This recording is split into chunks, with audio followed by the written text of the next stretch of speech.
بسم اللہ الرحمن الرحیم۔ دوستو، آج ہم بات کریں گے مشہور صوفی بزرگ حضرت واصف علی واصف رحمۃ اللہ علیہ کے بارے میں، اور جانیں گے ان کے بارے میں کچھ ایسی باتیں جو ہم پہلے شاید نہیں جانتے، اور اس کے علاوہ حضرت واصف علی واصف رحمۃ اللہ علیہ کے کچھ ارشادات میں آپ کے سامنے پیش کروں گا۔ حضرت واصف علی واصف رحمۃ اللہ علیہ 15 جنوری 1929 کو پیدا ہوئے۔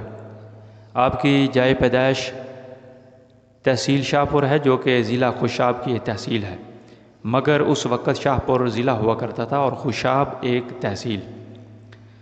حضرت واصف علی واصف رحمۃ اللہ علیہ کے والد ماجد کا اسم گرامی ملک محمد عارف صاحب تھا، جن کا تعلق وہاں کے قدیم اور معزز ایوان قبیلے سے تھا۔ 1 جون 1942 کو گورنمنٹ ہائی اسکول خوشاب سے میڈل کا امتحان پاس کیا۔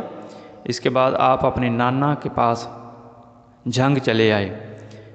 وہ ایک ممتاز ماہر تعلیم تھے اور جوانی میں قائد اعظم محمد علی جناح کی زیر نگرانی امرتسر میں مسلم لیگ کے لیے کام کر چکے تھے۔ آپ کے والد صاحب نے فیصلہ کیا کہ باقیہ تعلیم آپ کو جنگ میں دلوائی جائے۔ جنگ میں دوران تعلیم آپ کے جوہر خوب کھلے اور ایک شاندار تعلیمی کیریئر کا آغاز ہوا۔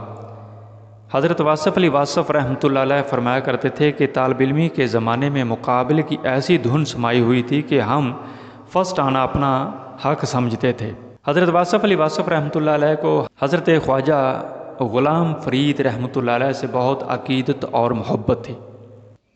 حضرت واصف علی واصف رحمۃ اللہ علیہ کے بچپن سے ہی فقر کا سلسلہ چل نکلا۔ جہاں کہیں کسی بزرگ کا پتہ چلتا اس سے ضرور ملتے۔ بزرگان دین کے مزارات پر حاضری کا سلسلہ باقاعدگی سے چلتا رہا۔ اس سلسلے میں پاکستان کے مختلف علاقوں کے علاوہ ہندوستان کا سفر بھی کیا۔ مزارات پر حاضری دیتے رہے۔ ایک روز آپ سے کسی نے پوچھا کہ بچپن میں آپ پر اس طرح کے کیا اثرات تھے؟ تو آپ نے فرمایا کہ بچپن میں جب بھی اذان سنتا تو میرے جسم پر ایک کپ کپی طاری ہو جایا کرتی تھی۔ حضرت واصف علی واصف رحمۃ اللہ علیہ کا فرمان ہے کہ عظیم لوگ بھی مرتے ہیں مگر موت ان کی عظمت میں اضافہ کرتی ہے۔ ویسے تو آپ کا انتقال 18 جنوری 1993 بمطابق 24 رجب 1415 ہجری کی سہ پیر کو ہوا، مگر آج ہم دیکھ رہے ہیں کہ ان کے علم و عرفان کا نور ہر سو پھیلتا ہی جا رہا ہے۔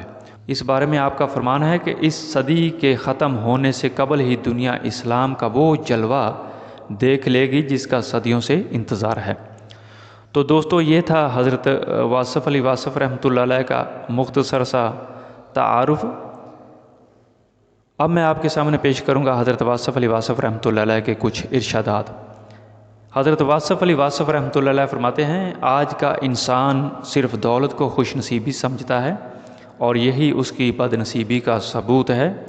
خوش نصیبی وجود کا ظاہر نہیں، وجود کا باطن ہے۔ آپ فرماتے ہیں، نیند کو عبادت بنانے کا آسان طریقہ یہ ہے کہ آپ باوضو سو جایا کریں۔ حضرت واصف علی واصف رحمۃ اللہ علیہ فرماتے ہیں، دعا ناممکنات کو ممکن بنا دیتی ہے۔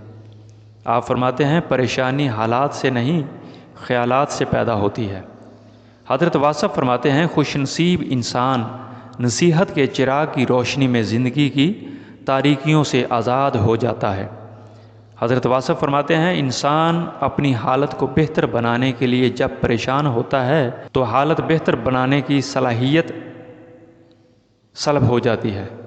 حضرت واصف علی واصف رحمۃ اللہ علیہ فرماتے ہیں، انسان کو جو چیز پسند ہے حاصل کر لے یا پھر جو حاصل ہے اسے پسند کر لے تو سکون مل جاتا ہے۔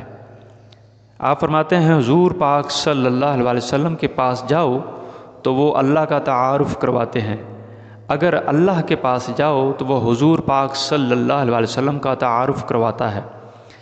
اس راز کا خلاصہ یہ ہے کہ زمین سے آسمان کی طرف آواز جاتی ہے لا الہ الا اللہ، اور آسمان سے واپس آواز آتی ہے محمد الرسول اللہ۔ آپ فرماتے ہیں، جب تک توبہ کا دروازہ کھلا ہے کسی کو گنہگار مت کہو۔ آپ فرماتے ہیں، خاک ہو جائے وہ مرتبہ جو دوسروں کے لیے مفید نہ ہو، لعنت ہے وہ طاقت جو کمزور کی حفاظت نہیں کرتی بلکہ اسے ڈراتی ہے۔ حضرت واصف فرماتے ہیں والدین کی خدمت، استاد کا ادب، سائل اور یتیم کی دعا سکون قلب کے ذرائع ہیں۔ یتیم کا مال کھانے والا 1000 یتیم خانے بنوائے سکون نہیں پائے گا۔ آپ فرماتے ہیں اگر غریب فاقے سے مر رہا ہو تو امیر یقیناً بدہضمی سے مرے گا۔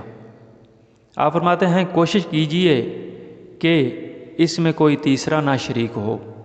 عبادت، محبت اور معافی سب پردے کی چیزیں ہیں۔ حضرت واصف فرماتے ہیں انسان سے محبت وہی کر سکتا ہے جس پر اللہ مہربان ہو۔ آپ فرماتے ہیں جس نے گناہ نہ کرنے کا فیصلہ کر لیا اس کے گناہ معاف ہو گئے۔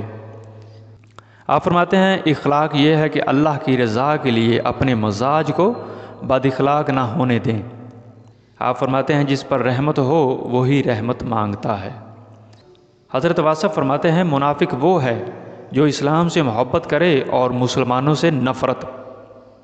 آپ فرماتے ہیں انسان اندر سے ٹوٹ جائے تو تعمیر حیات کی کتابیں کچھ مدد نہیں کر سکتی۔ حضرت واصف فرماتے ہیں اپنے دل کے دروازے پر دربان بن کر بیٹھو، سوچو کیا آ رہا ہے اور کیا جا رہا ہے، اگر دل میں رکھنے کے قابل ہے تو رکھو، اگر نہیں تو نکال دو۔ آپ فرماتے ہیں تعلق اور رشتے فرصت کے نہیں بلکہ عزت کے محتاج ہوتے ہیں، جتنی عزت دی جائے اتنے ہی گہرے ہوتے ہیں۔ حضرت واصف فرماتے ہیں تسلیم کے بعد تحقیق گمراہ کر دیتی ہے۔ حضرت واصف علی واصف رحمۃ اللہ علیہ فرماتے ہیں ہمارے پیشے، ہمارے مرتبے، ہمارے مال، ہمارے اثاثے، ہماری فطرت نہیں بدل سکتے۔ کمینہ کمینہ ہی ہوگا خواہ کہیں بھی فائز ہو، اور سخی سخی ہوگا خواہ وہ غریب ہو۔ آپ فرماتے ہیں ہمیں بہت زیادہ علم کے مقابلے میں تھوڑے سے ادب کی زیادہ ضرورت ہے۔ حضرت واصف فرماتے ہیں ہمارا ہر وہ عمل جو اللہ کو ناپسند ہے وہ گناہ ہے۔ حضرت واصف فرماتے ہیں بادشاہوں نے بادشاہی چھوڑ کر درویشی تو قبول کی، لیکن کسی درویش نے درویشی چھوڑ کر بادشاہی قبول نہیں کی۔ آپ فرماتے ہیں رات کی عبادت افضل عبادت ہے، جس کی رات بیدار ہو جائے اس کا نصیب جاگ اٹھتا ہے۔ آپ فرماتے ہیں محبت میں غیر کی رائے لینا حرام ہے۔ حضرت واصف علی واصف رحمۃ اللہ علیہ فرماتے ہیں لامحدود آرزوئیں محدود زندگی کو عذاب بنا دیتی ہیں۔ آپ فرماتے ہیں یہ دعا ضرور کیا کرو کہ یا اللہ ہمیں ایسی زندگی دے جس پر ہم بھی راضی رہیں اور تو بھی راضی رہے۔ حضرت واصف علی واصف رحمۃ اللہ علیہ فرماتے ہیں روح کی گہرائی سے نکلی ہوئی بات روح کی گہرائی تک ضرور جائے گی۔ آپ فرماتے ہیں جن لوگوں نے مشکلات کا بیان لوگوں کے سامنے کیا دراصل انہوں نے اپنی مشکلات میں اضافہ کیا۔ حضرت واصف علی واصف رحمۃ اللہ علیہ فرماتے ہیں جو کسی مقصد کے لیے مرتے ہیں وہ مرتے نہیں، اور جو بے مقصد جیتے ہیں وہ جیتے نہیں۔ دوستو یہ تھے حضرت واصف علی واصف رحمۃ اللہ علیہ کے کچھ ارشادات اور آپ کا مختصر سا تعارف۔ ملتے ہیں پھر کسی نئی ویڈیو کے ساتھ۔ اپنے دوست محمد شفیق کو اجازت دیجیے۔ اللہ حافظ۔